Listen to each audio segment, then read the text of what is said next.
اور اب اللہ تعالیٰ نے اپنا ایک قانون بتایا، ایک بہت زبردست اس کا قانون ہے کہ جب انسان اللہ سے دور ہوتا ہے تو اللہ تعالیٰ کیا کہتا ہے، کیا کرتا ہے، وہ اس کے کوڈڈ میسیجز کیسے آتے ہیں ہم تک۔ وَلَقَدْ أَرْسَلْنَا إِلَىٰ أُمَمٍ مِّن قَبْلِكَ، اور البتہ تحقیق ہم نے بھیجا طرف امتوں کے آپ سے پہلے بھی۔ کس کو بھیجا؟ رسولوں کو بھیجا، اپنے پیغام کو بھیجا آپ صلی اللہ علیہ وسلم سے پہلے بھی کئی نیشنز گزرے، یعنی ہم نے ان کے اندر رسولوں کو بھیجا تو انہوں نے ان کو جھٹلا دیا، تو پکڑ لیا ہم نے ان کو بالبأساء، ساتھ تکلیفیں ان کے اوپر آئیں، جیسے مثلا دیکھیں مکہ والوں پہ بھی قحط آیا تھا نا، تو فقر و فاقہ آ جائے، بیماری آ جائے، والضراء، اور نقصانات، کوئی جانی مالی نقصان ہو گیا، یعنی چھوٹے چھوٹے عذاب اللہ تعالیٰ بھیجتا ہے۔ کیوں بھیجتا ہے؟ چھوٹے چھوٹے نقصان، تکلیفیں، دیکھیں ظاہر ہے بیماریاں، فقر و یہ چھوٹی چیزیں ہی ہیں نا، یعنی ان کو وائپ آؤٹ نہیں کر دیتا، ایک دم کوئی ایسی چیز نہیں آتی کہ وہ سارے ختم ہو جائیں، نہیں، چھوٹی چھوٹی سختیاں بھیجتا ہے۔ کیوں یہ بھیجتا ہے اللہ تعالیٰ؟ تاکہ وہ عاجزی کریں، تاکہ وہ جھک جائیں، اپنا تکبر چھوڑ دیں، اللہ کی طرف آ جائیں۔ رسولوں نے پیغام پہنچا دیا، اب کیا ہے؟ دوسرا طریقہ کیا ہے؟ دیکھیں ایک ماں بچے کو کہتی بیٹے یہ اس طرح سے نہیں کرو، بچہ نہیں سنتا، ماں بہت پیار سے سمجھاتی ہے، اس کے بعد کیا کرتی ہیں مائیں؟ ایک تھپڑ لگاتی ہیں کہ تمہیں باز نہیں آتے، میں نے تمہیں پہلے منع کیا ہے نا۔ تو رسول آتے ہیں بڑے پیار سے، شفقت سے سمجھاتے ہیں، لوگ نہیں سمجھتے، پھر یہ ایک تھپڑ آیا اللہ کی طرف سے، کیا ہے؟ تکلیفیں آتی ہیں، نقصان آتے ہیں۔ تو ہمیشہ جو تکلیف اور نقصان ہوتا ہے وہ کوئی سزا کے طور پہ نہیں ہوتا، جس کو آپ سزا سمجھتے ہیں وہ اس کے لیے نہیں ہوتا، وہ انسان کو صرف سمجھانے کے لیے ہوتا ہے۔ کیوں کر رہے ہو یہ؟ کیوں اللہ سے دور ہو رہے ہو؟ سوچیں آپ، جو دکھ اور تکلیف یا ایسی ہوتی ہے وہ انسان کو اکثر انسان کو کیا کرتی ہے؟ اللہ سے قریب کر دیتی ہے نا۔ آپ خود سوچیں، جو دکھ کی رات ہوتی ہے اس میں جو آہ نکلتی ہے، اور جیسے آپ ہائے اللہ کرتے ہیں، جیسے آپ مصلی پہ کھڑے ہو جاتے ہیں اور آنسو بہاتے ہیں، مجھے بتائیں نارمل دنوں میں کبھی ایسے کرتے ہیں؟ کبھی کرتے ہیں؟ نہیں کرتے۔ کوئی بیماری، کوئی حادثہ، کوئی مشکل، کوئی زندگی میں پریشانی آ جاتی ہے تو اکثر، میں ایوری بڈی کا نہیں کہہ رہی، اس لیے کہ آگے اور بھی لوگ آئیں گے جو کہ ایسی چیزوں کو بھی بس ایسے ہی اگنور کر دیتے ہیں، تو لیکن اکثر لوگ ایسے ہوتے ہیں کہ جو عاجز ہو جاتے ہیں، جو جھک جاتے ہیں۔ تو اللہ تعالیٰ نے یہ کیوں بھیجی؟ تم اللہ سے دور ہو رہے تھے نا، اللہ نے تمہیں اپنی طرف کھینچ لیا۔ اس وقت میں جب نصیحت بھی کسی کی کام نہیں آ رہی، جب گھروں میں قرآن بھی ہیں تو وہ بھی نہیں کام آ رہا، جب کوئی بھی چیز کام آ رہی، تو اللہ تعالیٰ پھر ایسی چیزوں میں مبتلا کرتا ہے، یعنی جس کو ہم کہتے ہیں نا بلیسنگ ان ڈسگائز، یعنی یہ بھی ایک بلیسنگ ہے، اس میں ایک خیر ہے۔ اگر آپ دیکھیں تو ماں کو تو کوئی نہیں کہے گا کہ یہ ظالم ہے، یہ دشمن ہے اس بچے کی، اس نے کیوں تھپڑ مارا اس کو، نہیں، وہ بچے کا بھلا چاہتی ہے، اس نے مارا نا، بجائے تم وہاں جا کے جہنم کا عذاب سہو، اللہ تعالیٰ تمہیں یہاں پہ یہ چھوٹی چھوٹی تکلیفیں دیتا ہے، تم واپس اللہ کی طرف آ جاؤ۔ اور یہ صرف قوموں کے ساتھ نہیں ہوتا، افراد کے ساتھ بھی ہوتا ہے، انڈیویجولز کے ساتھ بھی ہوتا ہے۔ جیسے ایک حدیث آتی ہے نا، حدیث قدسی ہے، اس میں آتا ہے کہ اللہ تعالیٰ فرماتے ہیں میرے کچھ بندے ایسے ہیں اگر میں ان کو مالدار کر دوں تو وہ مجھے چھوڑ جائیں تو میں ان کو فقیر ہی رکھتا ہوں، اور میرے کچھ بندے ایسے ہیں اگر میں ان کو فقیر کر دوں تو وہ مجھے چھوڑ جائیں تو میں ان کو مالدار ہی رکھتا ہوں، اور میرے کچھ بندے ایسے ہیں کہ میں اگر ان کو بیمار کر دوں تو وہ مجھے چھوڑ جائیں تو میں ان کو صحت مند ہی رکھتا ہوں، اور میرے کچھ بندے ایسے ہیں کہ اگر میں ان کو صحت دے دوں تو وہ مجھے چھوڑ جائیں تو میں ان کو بیمار ہی رکھتا ہوں۔ اللہ ہر حال میں محبت ہی کرتا ہے، یہ انسان ہی ہے جو بغاوت کرتا ہے۔ یہ اللہ کے بلانے کے طریقے ہیں کہ آ جاؤ میری طرف۔ دیکھیں کوئی سرجن کسی کی سرجری کرتا ہے، کسی کا کوئی باڈی پارٹ کاٹتا ہے تو وہ شکایت نہیں کرتا، گلا شکوہ نہیں کرتا، بے فکر ہو کے لیٹ جاتا ہے نا اس کے آگے کہ اس کو یقین ہے یہ مجھے ٹھیک ہی کرے گا۔ لیکن ہمیں اللہ پہ اتنا بھی نہیں بھروسہ کہ ہم اس کے سپرد اپنے آپ کو کر دیں کہ جو بھی وہ میرے ساتھ کر رہا ہے وہ ٹھیک ہی کرے گا۔ اللہ اکبر۔ تو اللہ تعالیٰ کہتے ہیں یہ اس لیے کہ تم جھک جاؤ، لوٹ آؤ اللہ کی طرف، گناہوں کو چھوڑ دو، میری طرف آ جاؤ، تو میں تمہیں یہ اس لیے دکھاتا ہوں. تو بعض انسان آ جاتے ہیں اللہ کی طرف، لیکن بعض کیسے ہوتے ہیں بار بار کی ٹھوکریں کھانے سے بھی ان کو سمجھ نہیں آتی، وہ مانتے ہی نہیں ہیں.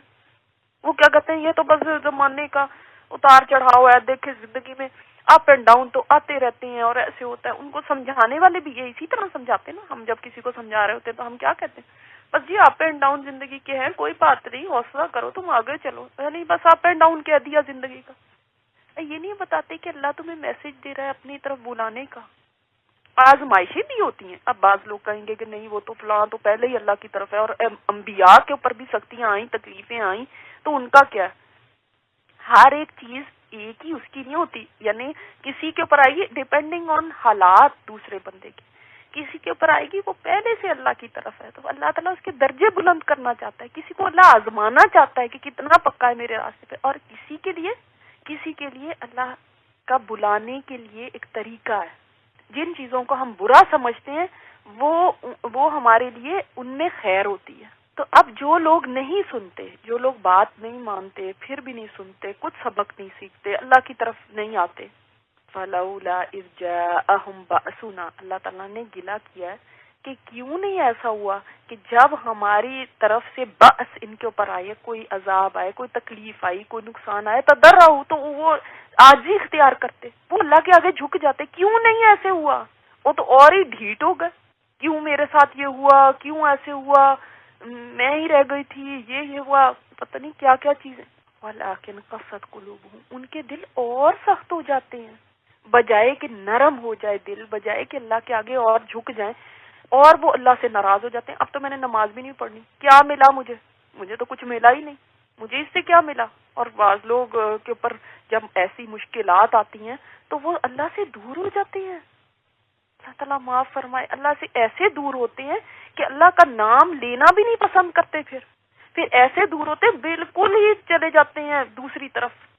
اور دل کی سختی جو ہوتی ہے، آپ دیکھیں یہ بھی ایک بد نصیبی ہے، بدبختی کی علامت ہے. جب انسان کا دل سخت ہو جاتا ہے تو پھر تو بالکل اس کی کوئی بات اس تک نہیں پہنچتی. پھر تو برائی بھی کرتا ہے تو وہ اس کو لگتا ہے کہ میں ٹھیک کر رہا ہوں، تکبر میں آ جاتا ہے. وَزَيَّنَ لَهُمُ الشَّيْطَانُ، اور شیطان نے دیکھو ان کے لیے کیسے مزین کر دیا، کیسے خوبصورت بنا دیا ان کے لیے شیطان نے. ما کانوا یعملون، جو وہ عمل کرتے تھے.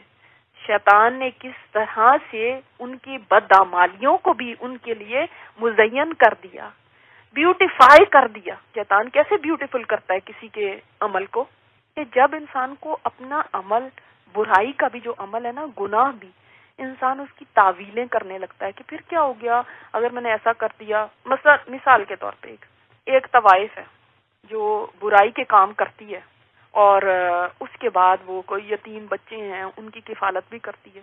تو وہ اب اپنے برے کاموں کیسے جسٹیفائی کرتی ہے؟ دیکھیں میری برائی کرنے سے فلاں یتیم گھرانہ بھی تو میری وجہ سے چل رہا ہے، ان کی روزی روٹی میں اپنے چھوٹے بہن بھائیوں کا پیٹ پال رہی ہوں، میری بوڑھی ماں ہے، میں اس کی خدمت کر رہی ہوں، تو ٹھیک ہے میرا پھر یہ عمل. ایک آدمی چوری کرتا ہے، ڈاکہ ڈالتا ہے، اور اس کے بعد وہ کہتا ہے کہ فلاں بستی میں غریب لوگ رہتے ہیں اور پھر میں اس کے بعد جا کے ان کے لیے کھانا بھی تو بنواتا ہوں. تو دیکھو میں اتنے لوگوں کا خیر اور بھلا کر رہا ہوں، تو اگر میں نے چوری کر لی تو کیا برا ہوا؟ شیطان نے دیکھو کیسے گناہ کو بیوٹیفل کر کے دکھا دی کہ انسان تعویلیں دینے لگتا ہے، جسٹیفیکیشنز دینے لگتا ہے، برائی کو بھلائی کر کے دکھاتا ہے. تو احساس گناہ جو ہے نا وہ ختم کر دیتا ہے. کیونکہ ظاہر ہے جب کوئی عمل بیوٹیفل لگ رہا ہے، خوبصورت لگ رہا ہے، تو پھر خوبصورت چیز کے اوپر تو کوئی ناراض نہیں ہوگا نا، یا خوبصورت چیز کو تو کوئی مائنڈ نہیں کرتا. شیطان خوبصورت بنا دیتا ہے. اب آپ دیکھ لیں کہ اگر کوئی اللہ کی طرف نہیں آتا مصیبت کے آنے پہ بھی، تو سوچ لیں کہ پھر اس کے بعد یہ دو چیزیں ہوتی ہیں. قسط قلوبہم، ان کے دل اور سخت ہو جاتے، اور اپنے برے کاموں کو بجائے کوئٹ کرنے کے وہ ان کی جسٹیفیکیشن دیتے رہتے، دل بے حس ہو جاتے، نہ غلطی کا احساس ہی ختم ہو جاتا ہے. اچھا آپ دیکھیں امت مسلمہ کا بھی آج یہی حال نہیں ہے. ان کے اوپر مشکلیں آ رہی ہیں، کبھی ادھر سے آ رہی ہیں، کبھی ادھر سے آ رہی ہیں، بجائے اس کے کہ اللہ کے آگے عاجزی کریں، جھک جائیں، وہ اور ان کے دل سخت ہو جاتے ہیں. کرپشن میں، برائی میں، اس میں اور آگے بڑھتے جاتے ہیں، اور اس کو کوئی برا سمجھتے بھی نہیں ہیں. تو ایسے لوگ دیکھیں رسولوں کا پیغام آیا، اس پہ بھی نہیں مانا، سختیاں، مشکلیں، نقصان، تکلیفیں یہ بھی آئے دن آ رہی ہیں، پھر بھی نہیں اللہ کے آگے عاجزی کر رہے. فَلَمَّا نَسُوا مَا ذُكِّرُوا بِهِ، جس چیز کی وہ نصیحت کیے گئے تھے اس کو بھول گئے. نصیحت کیا تھی؟ کہ اللہ کی طرف لوٹ آؤ، واپس آ جاؤ. اور اللہ کی کتاب کو بھی بھول گئے تھے، وہ بھی نصیحت ہے نا. تو کیا کیا اللہ تعالیٰ نے؟ اب یہ دوسرا طریقہ ہے اللہ کا بلانے کا. فتحنا علیہم ابواب کل شیء، تو اللہ تعالیٰ نے دروازے کھول دیے ہر چیز کے. ہر چیز کون سی؟ یعنی ہر نعمت کا دروازہ کھول دیا. عزت ہے، دولت ہے، لگژریز ہیں، سہولتیں ہیں، نعمتیں ہیں، فراوانیاں ہیں، ہر خیر کا دروازہ. اتنی خوشحالی آ گئی، صحت بھی ہے، ہر چیز آرام سے مل رہی ہے، کوئی کسی قسم کا کوئی پرابلم نہیں ہے. نعمتوں کی وجہ سے انسان، اللہ تعالیٰ تو نعمتوں کے دروازے اس لیے کھولے کہ چلو اس طرح سے انسان مان جائے. لیکن یہ اس میں مشکل ہی ہوتا ہے کہ کوئی انسان پھر اللہ کی طرف آ جائے. اس لیے کہ اس میں تو اکثر انسانوں کا یہ حال ہوتا ہے کہ وہ ڈھیٹ ہو جاتے ہیں اور سوچتے ہیں کہ بس جو ہم کر رہے ہیں وہ تو بالکل ٹھیک ہے، کیونکہ اگر یہ ٹھیک نہ ہوتا تو ہمارے اوپر اتنی سہولتیں، اتنی آسانیاں یہ سب کیوں آتی؟ وہ تو بلکہ اور خوش ہو جاتے ہیں، وہ تو بلکہ اور اللہ کے راستے سے دور ہونے شروع ہو جاتے ہیں. نعمت اس لیے دی تھی کہ تم اب اس نعمت کی شکر گزاری کرو، اللہ کو پہچان لو جس رب نے میرے اوپر اتنی نعمتیں نہیں ہیں. لیکن وہ اس سے بھی نہیں سمجھتے. اضافہ ہو حتیٰ کہ وہ خوش ہو گئے نعمتوں میں، اتنے مگن ہو گئے، اتنے نعمتوں کے اندر وہ ڈوب گئے. وہ جس کو سمجھ رہے تھے کہ اب تو ہمیں تو کوئی پکڑ ہی نہیں سکتا، اب تو یہ ساری چیزیں اسی طرح رہیں گی، اب تو خوب انجوائے کرو، اب تو ہمارے حالات اتنے اچھے ہیں، اب تو عیش و عشرت میں اتنے غرق ہو گئے. ان کو یاد ہی نہیں رہا اللہ، ان کو یاد ہی نہیں تھا کہ کبھی ان سے کوئی چیز چھن سکتی ہے.